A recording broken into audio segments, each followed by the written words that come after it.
So this is 2014 AP Chem free response question, and this is question number 1. And after reading the prompt, the first question asks, for the chemical reaction that occurs when the precipitate forms, write a balanced net ionic equation for the reaction. And part 2 of that question asks, explain why the reaction is best represented by the net ionic equation. So from the complete net ionic equation, we have complete.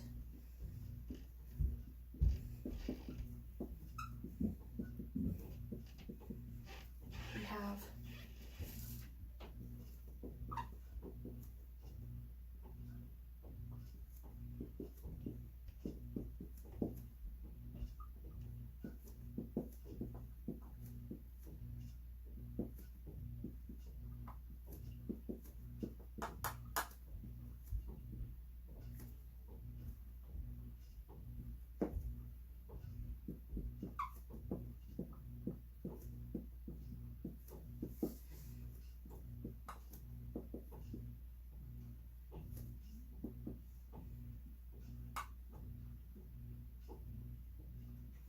So from this, we can eliminate or cancel out the ions that occur on both sides, which is this one and this one.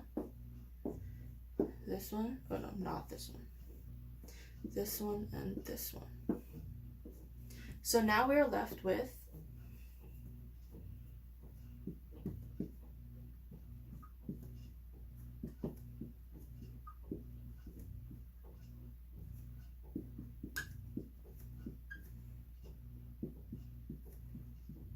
and this is our net ionic.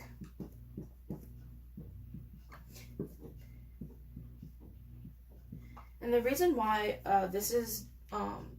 why the reaction is best represented by net ionic equation is because of the net ionic equation shows the formation of the precipitate led to iodide from the ions and leaves out the spectator ions that are not involved, which are the potassium ions and the nitrate ions. And so and then question B, part B asks, explain why the purpose of drying it and weighing the filter paper with the precipitate 3 times. And this is because drying must happen several times, or at least until the mass of the filter paper stops changing and reaches a constant mass. And this is because it's in order to ensure that the excess water isn't still part of the mass and only the precipitate is. And if this isn't done, data will not be correct and all calculations will be done with an assumed larger mass of the precipitate than what's actually there.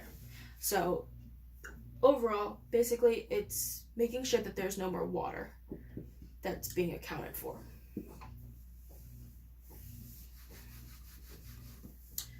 Part C asks, in the filtered system of the concentration of potassium ions, is it greater than, less than, or equal to the nitrate ions? And justify your answer.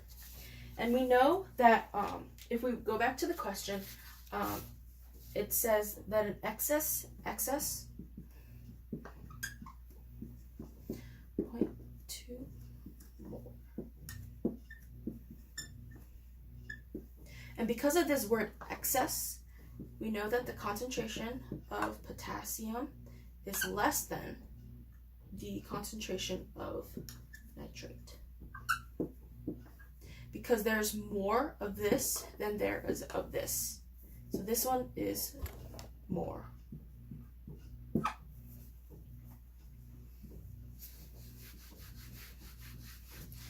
And for part D, it says calculate the number of moles of precipitate that is produced in the experiment. In order to get the mass for the PBI2, we have to subtract the mass of the precipitate and the filter paper, which is 1.698 grams, and then subtract the mass of only the dried filter paper, which is 1.462 grams, and then we get 0.236 grams of PBI2.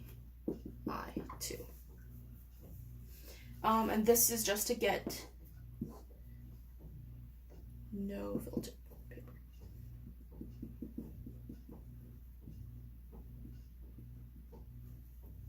And then using this mass, we can just use basic stoichiometry and convert from grams to moles. So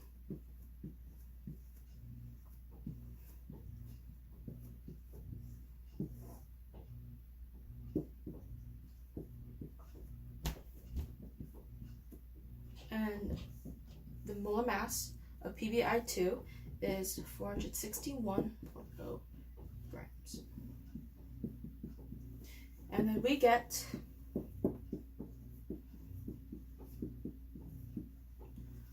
5.12 times 10 to the negative fourth moles of PbI2.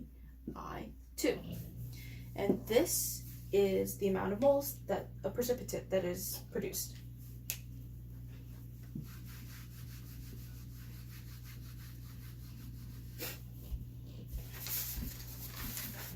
And now in part E, it says to calculate the mass percent of iodine ions in the tablet. And using the mass that we got, the moles. Oops.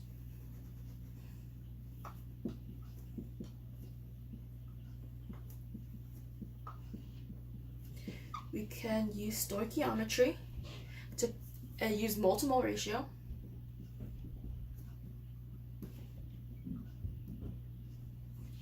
So there's, in our net ionic equation, there's 1 mole of PbI2 for every 2 moles of iodine ions, which then equals 1.02 times 10 to negative 3 moles of iodine ions. And then, now using this value, we can use stoichiometry again to convert it into grams.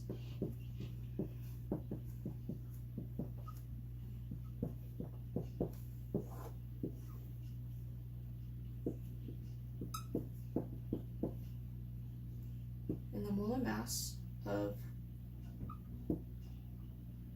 iodine ion is 126.91 grams, which then gives you a value of 0.130 grams of ion in 1 tablet. This is in 1 tablet. Now using this value, we can basically do a percent to whole, or a part to whole times 100 to get a percent. So we get our part and our whole. Our whole is 0.425 grams of calcium iodine, because this is the mass of 1 tablet. So it's 0.130 grams of 0.425 grams times 100 to get your percent, which then equals 30.6% iodine ion per 1 calcium iodine tablet.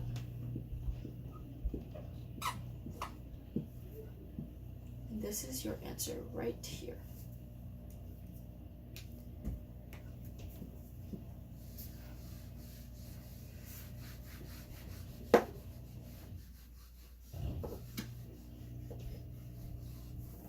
So now for part F. Part F says that in another trial, the student dissolves a tablet of 55 milliliters of water instead of 50. Predicted whether the experimentally determined mass percent of iodine will be greater than, less than, or equal to the amount of calculated in part E, and to justify my answer. Well, in this case, we know that the one change is from 50 mils of water to 55.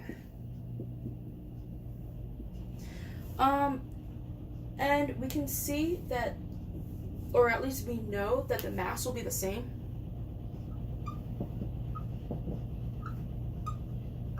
And this is because that the iodine ions are already removed by the lead-2. By the lead-2 that was added in excess. And that the water is just removed in the drying process and doesn't actually change anything in the equation. So in this case, water doesn't really affect anything, and that's all you have to really know. And in part G, question asks, another student in another lab also wants to determine the iodine ion content of the potassium ion tablet, but does not have access to PbNO3 too. However, the student does have access to 0.2 molar silver nitrate, which also reacts with iodine ion to produce the silver iodine. The value of KSP is for the AGI is 8.5 times 10 to the negative 7th,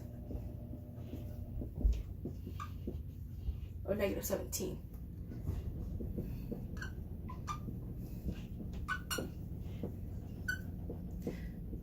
And from this, we immediately know that this is a super low KSP, which then indicates that it is insoluble.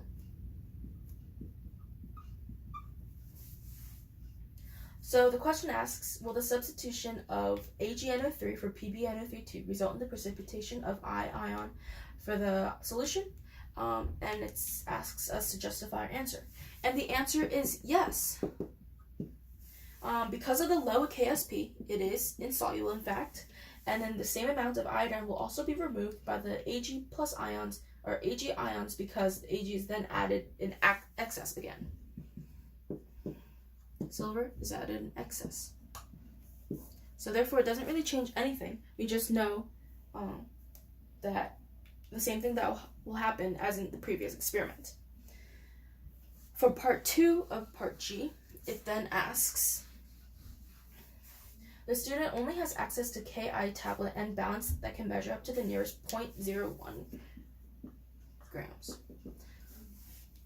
Will the student then be able to determine the mass of AGI produced to 3 significant figures? Justify your answer. So immediately we can kind of say, no, we can't. And this is because if the precision level is only to 0.01 grams, every mass that we measure will only be up to 2 decimal places. So in order for us to have 3 sig figs, the mass of our precipitate has to be greater than 1. And we know that the precipitate is already less than 1. So it's not greater than, it's less than 1. And because of this, we have to start with a 0, point, and some 2 numbers. And any digit that goes in here is only 2 sig figs. So no, you would not be able to produce a measured value with 3 sig figs, especially because the precipitate is already less than 1 gram. Thank you.